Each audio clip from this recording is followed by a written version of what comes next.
우크라이나가 유럽연합 가입에 성공하면서 우크라이나는 국제사회에서 크게 부각되고 있고, 러시아는 유엔 상임이사국 자격 박탈이 될 것으로 보이면서 국제사회에서 러시아가 퇴출될 가능성이 높아지고 있습니다. 이러한 상황에서 한국이 유엔 안보리에 들어갈 것으로 보이면서 큰 충격을 주고 있습니다.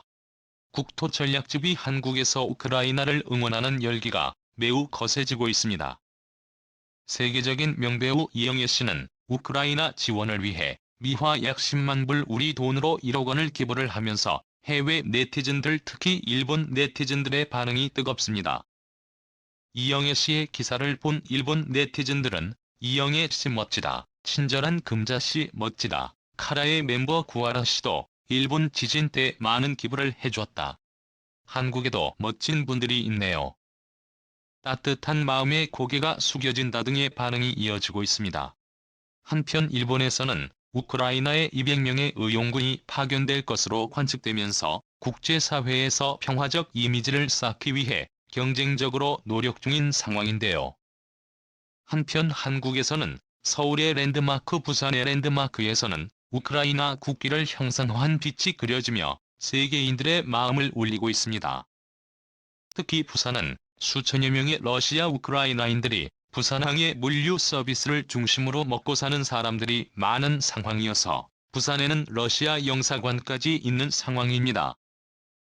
때문에 많은 러시아의 배들과 선원들이 부산항에 머물고 있습니다. 때문에 부산의 주요 랜드마크에 그려진 우크라이나 국기는 많은 러시아인들에게 보여주고 있습니다. 한국을 비롯한 전 세계의 온정이 모아지고 있는 가운데 우크라이나에서는 러시아에 함락된 도시가 전혀 없는 상황입니다. 그런데 우크라이나의 상황이 전 세계에 생중계되고 우크라이나 정부가 우크라이나 국민들에게 러시아군에 대한 대처 방법도 총기를 사용하는 방법, 화염병을 제조하는 방법 등의 매뉴얼을 연일 TV와 라디오를 통해 전달하고 있는데요. 특히 전 세계에 우크라이나의 참상이 알려지면서 러시아군은 우크라이나의 주요 통신 시설들을 타격하고 있는 상황입니다. 세계의 눈을 사실상 가리려고 하는 것입니다. 이에 보다 못한 일론 머스크는 스타링크를 우크라이나에 돌리고 있습니다. 즉 지상에 와이파이 장치가 없어도 인공위성에서 쏘아대는 와이파이를 사용할 수 있도록 미국의 1등 기업 테슬라의 창업주 일론 머스크가 모든 우크라이나 국민들이 와이파이를 무료로 사용할 수 있도록 지원해준 것입니다.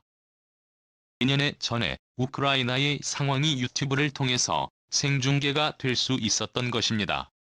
그뿐 아니라 러시아의 군인들은 자신들이 소지한 휴대폰을 통해서 가족들과 셋이 소통하고 또 전 세계에서 러시아에게 불리한 여론이 형성되어 가자 전의를 상실하고 말았습니다.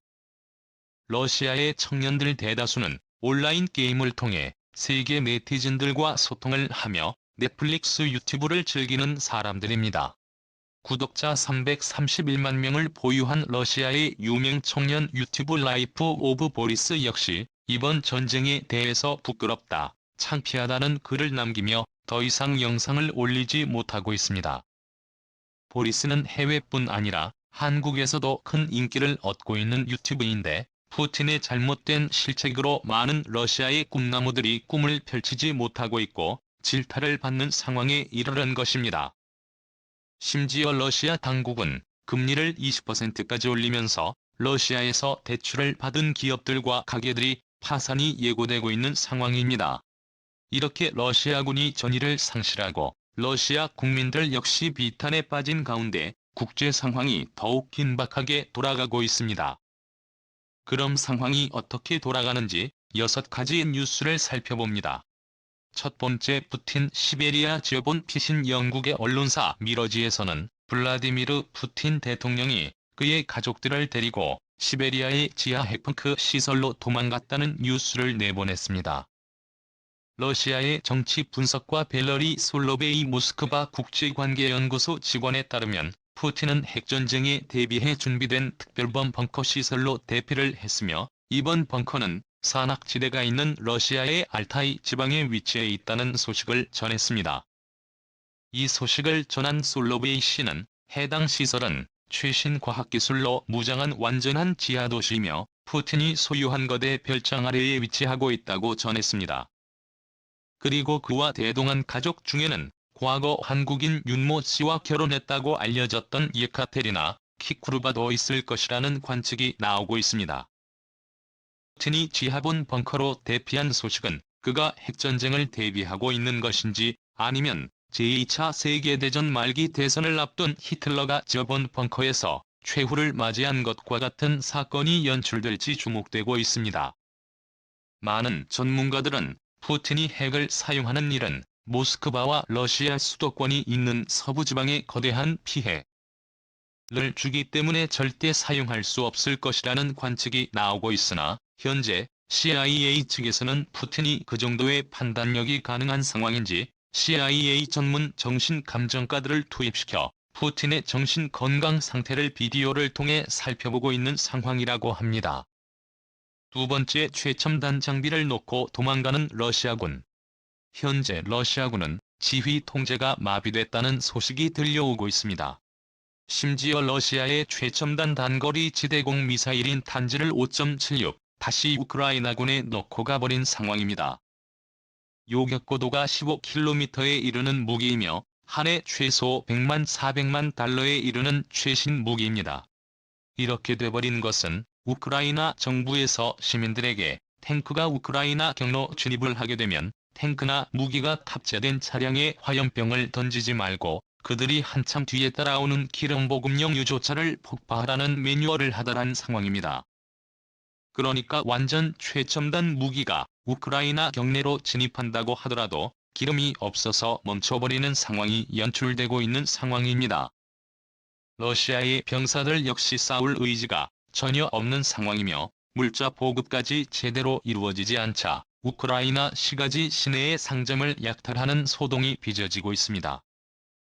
여기서 우크라이나 시민들에게 많은 사람들이 감동하는 부분은 러시아의 군인들을 살려둔 상태로 그냥 전봇대에 묶어뒀다는 것입니다.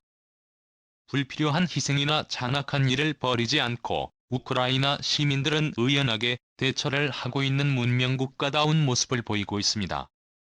이러한 러시아의 만행이 스위스 제네바에서 열린 유엔 인권이사회 고위급 회의에서는 세르게이 라브로프 러시아 외교부 장관이 연설을 시작하자 각국 대사들이 회의장을 박차고 나가는 사태가 빚어지고 있습니다. 러시아가 외교적 고립에 처하자 러시아의 맹방을 자처하던 벨라루스 역시 자국은 우크라이나를 침공하거나 작전 참여 계획이 없다고 밝히면서 러시아는 동맹국에게도 배반당하는 사실상 왕따가 돼버린 상황입니다. 두 번째, 우크라이나 EU 및 나토 가입, 눈앞 스위스, 스웨덴, 핀란드와 같은 대표적인 유럽의 중립국들이 중립국의 지위를 포기하고 우크라이나를 지원하고 있는 가운데 우크라이나의 EU 가입이 거의 확정되었습니다. 전쟁통의 젤렌스키 대통령은 EU가 입문서에 전투복 차림으로 서명을 하는 역사적인 장면이 연출됐습니다. 여기에 더 나아가 나토의 가입까지 이루어지게 되면 러시아 모스크바 턱 밑에 서방의 최첨단 무기가 들어서는 꼴이 되게 됩니다. 러시아가 바라던 우크라이나의 중립국가는 완전히 물 건너가게 돼 버린 상황이며 나토에 가입을 망설이던 핀란드, 스웨덴, 오스트리아까지도 나토에 가입하게 될 가능성이 높아지는 상황입니다. 이 사태로 인해서 러시아는 유럽에서 가장 가난한 나라의 지위로 전락하게 될 수밖에 없고 국제적 리더십을 잃을 것이며 가장 큰 피해를 보는 것은 다름 아닌 대다수의 러시아 국민들이 될 것이라는 안타까운 전망이 나옵니다. 네 번째, 러시아 안보리에서 강화될 듯 제2차 세계대전과 같은 참상을 피하고자 만든 유엔 안전보장이사회의 상임 멤버는 각 5개 나라가 있습니다. 영국, 프랑스, 중국 그리고 러시아입니다. 모두 제2차 세계대전 승전국이자 핵무기를 공인 보유하고 있는 나라들로서 세계에서 더 이상 제2차 세계대전과 같은 사태를 막자는 데 합의를 하고 만든 국제협의체입니다. 이곳에서 러시아가 강퇴될 것으로 보입니다. 만약 푸틴과 러시아가 이번 사태로 전범국에 딱지가 붙어버리게 된다면 안보리 상임이사국에서 퇴출될 가능성이 높을 뿐 아니라 러시아의 핵무장 해제까지 강제화될 수 있는 상황입니다. 현재 러시아는 유엔 안보리 의장국을 맡고 있는 상황입니다. 현재 미국 하원에서는 우크라이나 침공을 이유로 안보리에서 러시아를 퇴출하는 결의안을 추진하는 상황이지만 유엔 헌장을 수정해야 하며 헌장을 수정하려면 중국 등 모든 상임이사국의 동의가 필요한 상황입니다. 때문에 러시아가 퇴출되는 방법은 제2차 세계대전 이후 독일, 일본과 같은 전범국이 된다면 새로운 안보리를 구성하는 방법이 있을 것으로 관측됩니다. 다섯 번째, 한국 안보리가 가입이 와중에 한국이 안보리 회원 가입에 나서면서 주목을 받고 있습니다. 한국은 현재 2014년부터 2015년 유엔 안보리에 도전하기로 했습니다. 때 세 번째 유엔 안보리 비상임 이사국 진출이며 국제안보의 리더십을 쌓을 수 있는 기회가 될 수 있습니다. 오는 2013년 6월에 개최되는 유엔 총회에서 당선돼야 하는 상황입니다. 만약 이곳에서 당선이 되면 미영 부중국 러시아의 2인 세계 안보를 담당하는 핵심 국가가 되는 것입니다. 현재 한국은 우크라이나 문제를 규탄하며 지난번에는 미얀마 사태 규탄에 앞장서면서 세계 민주주의에 크게 기여하는 나라로 우뚝 올라선 상황입니다. 특히 미얀마 문제는 그동안 중국과 러시아가 미얀마의 유엔 차원의 군사적 지원을 반대하면서 유엔 안보리 상임이사국에 일치된 의견이 나오지 못해 미얀마가 그대로 군부에 의해 장악되는 상황이 빚어졌습니다. 만약 한국이 유엔 안보리 비상임이사국으로 선출된다면 미얀마 사태 역시 국제사회의 단합된 의견이 도출되어 빠른 종결이 기대됩니다. 여섯 번째, 두려워하는 중국. 현재 중국은 러시아를 최대의 맹방으로 여기고 있습니다. 러시아가 역대 최대의 외환 보유고를 쌓으면서 한국을 뛰어넘는 외환 보유액을 자랑하고 있으나 상당 외화가 중국 위안화임이 밝혀지고 있습니다. 상대적으로 가치가 높은 달러나 파운드와 일본 엔화와 같은 기축통화준 기축통화보다 중국 위안화를 더 많이 보유하고 있다는 것은 러시아 경제가 중국에 종속될 수 있다는 우려가 나오는 것입니다. 현재 러시아 국부펀드의 외환 보유 비율은 가스를 유럽으로 수출해서 벌어들인 유로화가 40%를 차지하고 있고 30%는 중국 위안화, 20%는 금, 5%는 일본이 엔화, 나머지 5%는 영국 파운드 스털링을 보유 중입니다.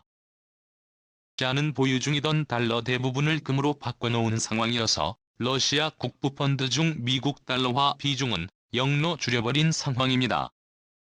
중국은 현재 러시아의 상황을 두려워합니다. 러시아가 인구 4천만 명의 우크라이나인 무참히 깨지는 모습을 본 중국은 앞으로 더 이상 대만 문제 개입이 어려울 것으로 보이기 때문입니다. 그뿐 아니라 현재의 우크라이나 내에서는 러시아의 편을 들은 중국인들에 대한 반중 감정이 크게 확산되고 있고 세계적으로 중국에 대한 압박이 더욱 커질 것으로 관측됩니다. 이번 우크라이나 사태를 계기로 러시아와 중국이 크게 위축되면서 상대적으로 한국의 지정학적 안정성이 크게 높아질 것으로 관측되고 있습니다. 한국은 현재 한미동맹의 틀 안에서 우크라이나 지원 러시아 규탄에 동참하면서 한국의 국제 외교의 새로운 장이 열릴 것으로 관측됩니다. 하지만 한국은 그동안 러시아와 좋은 관계를 쌓아왔던 만큼 한국이 할 수 있는 역할이 매우 확대될 수 있을 것이라는 관측이 나옵니다. 국토 전략의 비혼들은 이것으로 마칩니다. 감사합니다. 아이고, 전쟁터에 끌려나온 러시아 청년들은 무슨 죄인가요? 하루속히 종전을 했으면 좋겠네요. 유익하게 보셨나요?